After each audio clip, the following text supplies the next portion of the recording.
আসসালামু আলাইকুম everyone, welcome back to my channel Mahi কিচেনে। জানাই সকলকে স্বাগত নতুন আরও এক রেসিপি দেখার জন্য। আবারও চলে এসেছি নতুন কোনো মিষ্টি রেসিপি নিয়ে। অল্প সময়ে অল্প খরচে যদি কোনো মিষ্টি বানাতে চাও, তাহলে সুজির এই নরম তুলতুলে রসালো ল্যাংচা মিষ্টি বাড়িতে বানিয়ে দেখতে পারো। খেতে কিন্তু হবে অসম্ভব মজার, মুখে দেওয়ার সাথে সাথেই মিলিয়ে যাবে। আর স্বাদের দিক থেকে কিন্তু কোনো নামি দামি মিষ্টি দোকানের মিষ্টির থেকে কম হবে না। আমি গ্যারেন্টি দিয়ে বলছি, এই মিষ্টি খাবার পর কিন্তু বুঝতেই পারবে না এটা সুজি দিয়ে বানানো। তো ভিডিওটা কোনো রকম স্কিপ না করে প্রথম থেকে শেষ পর্যন্ত দেখতে থাকো। মিষ্টি বানানোর জন্য প্রথমেই একটা প্যানের মধ্যে আমি 1 টিস্পুনের মতো ঘি দিয়ে দিয়েছি। ঘিটা খুব যখন ভালোভাবে মেল্ট হয়ে যাবে, আমি দিয়ে দিচ্ছি 1 বাটি পরিমাণ সুজি। এবার চুলোর ফ্লেমটা লোয়ে রেখে অনবরত নেড়ে চেড়ে সুজিটাকে আমি ভেজে নেব। এখানে প্রায় আমি 2 থেকে 3 মিনিট সময় নিয়ে সুজিটাকে খুব ভালোভাবে ভেজে নিয়েছি। এবার আমি ওই বাটি মেপেই আগে থেকে জাল করে রাখা ঘন দুধ 2 বাটি পরিমাণ অ্যাড করে দেব। চুলোর ফ্লেমটা কিন্তু এই সময় একেবারে লোয়ে রেখে দিয়েছি। এবার স্প্যাচুলা দিয়ে খুব ভালোভাবে নেড়ে চেড়ে ডোটা তৈরি করে নেব। এখানে একটু ঘন করে দুধ দিলে কিন্তু মিষ্টিটা খেতে অনেক বেশি মজা লাগবে। তো দেখতেই পাচ্ছ এখানে ডোটা কিন্তু খুব সুন্দরভাবে আমার রেডি হয়ে গেছে। এবার চুলোর ফ্লেমটা বন্ধ করে আমি একটা প্লেটের মধ্যে তুলে নিচ্ছি। তুলে হালকা ঠান্ডা করে হওয়া পর্যন্ত অপেক্ষা করব।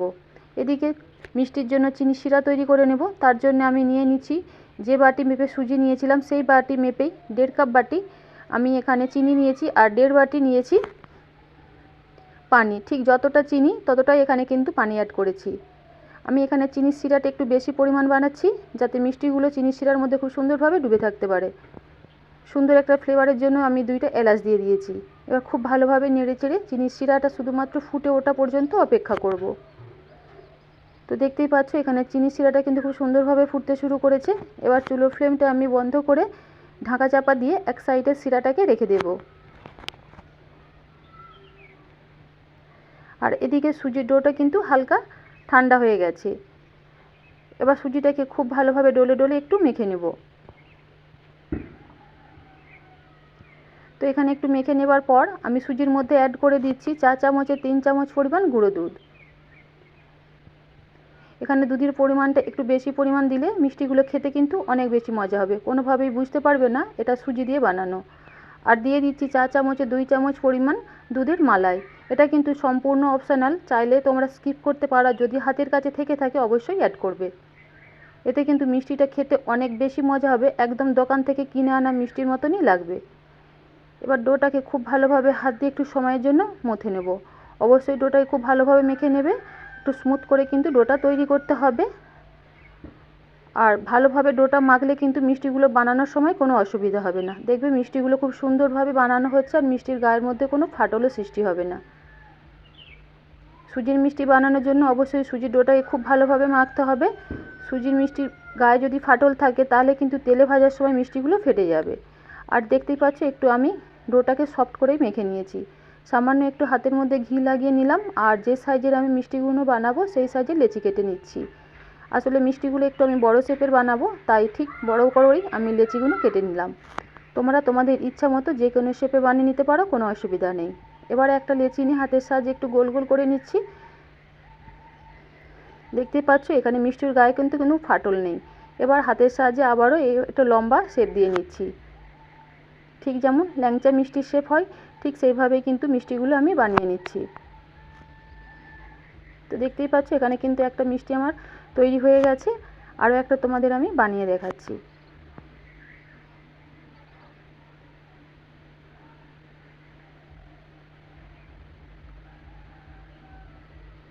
এইভাবে মিষ্টি কাউকে বানিয়ে খাওয়ালে সে কিন্তু বুঝতেই পারবে না এটা সুজি দিয়ে বানানো বলে, এতটাই মজার হয়। বাড়িতে একবার হলেও এভাবে ট্রাই করতে পারো। তো দেখতেই পাচ্ছ সমস্ত মিষ্টিগুলো আমার বানানো হয়ে গেছে। এবার মিষ্টিগুলো ভেজে নেবার পালা। তার জন্য এদিকে প্যানের মধ্যে আমি পরিমাণ মতো তেল ভালোভাবে গরম করে নিয়েছি। অবশ্যই তেলটাকে ভালোভাবে গরম করতে হবে। এবার একটা একটা মিষ্টি তেলের মধ্যে ছেড়ে দিচ্ছি। তেলটা ভালোভাবে না গরম করলে ঠান্ডা তেলের মধ্যে যদি মিষ্টিগুলো ভাজতে যাও, তাহলে দেখবে মিষ্টিগুলো সমস্ত তেলে দেওয়ার সাথে সাথেই ভেঙে যাবে। তাই খুব ভালোভাবে তেলটা গরম করার পর তবেই কিন্তু মিষ্টিগুলো তেলের মধ্যে অ্যাড করবে। প্রথম পর্যায়ে আমি কিন্তু মিষ্টিগুলো নাড়াচাড়া করব না। যখন তেলের ওপরে একটু ভেসে উঠবে তখন মিষ্টিগুলোকে খুব ভালোভাবে নেড়েচেড়ে উল্টে পাল্টে আমি ভেজে নেব। আর প্রথম থেকে শেষ পর্যন্ত কিন্তু চুলোর ফ্লেমটা এখানে লো টু মিডিয়ামের মাঝে রেখেই মিষ্টিগুলো ভেজে নেবে।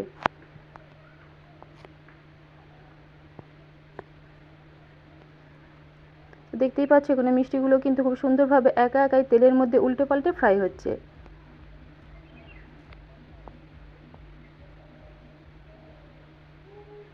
আর এখানে একটাও মিষ্টি কিন্তু আমার ফেটে যায়নি বা ভেঙে যায়নি। আমার রেসিপি ফলো করে তোমরা যদি এইভাবে মিষ্টিটা বানাও দেখবে প্রথমেই কিন্তু একদম পারফেক্ট নরম তুলতুলে রসালো ল্যাংচা খুব সহজে বানিয়ে নিতে পারবে। তো দেখো কত সুন্দর একটা কালার এসেছে। এবার আমি তেল ঝরিয়ে মিষ্টিগুলো তুলে নিচ্ছি। আর বাকি মিষ্টিগুলোকে একটা আমি এই যে সাদা কাপড় দিয়ে ঢাকা দিয়ে রেখেছিলাম যাতে মিষ্টির গায়ের ওপরের অংশটা ড্রাই হয়ে যায়। তো বাকি মিষ্টিগুলোও আমি খুব সুন্দরভাবে এখানে ভেজে নিয়েছি।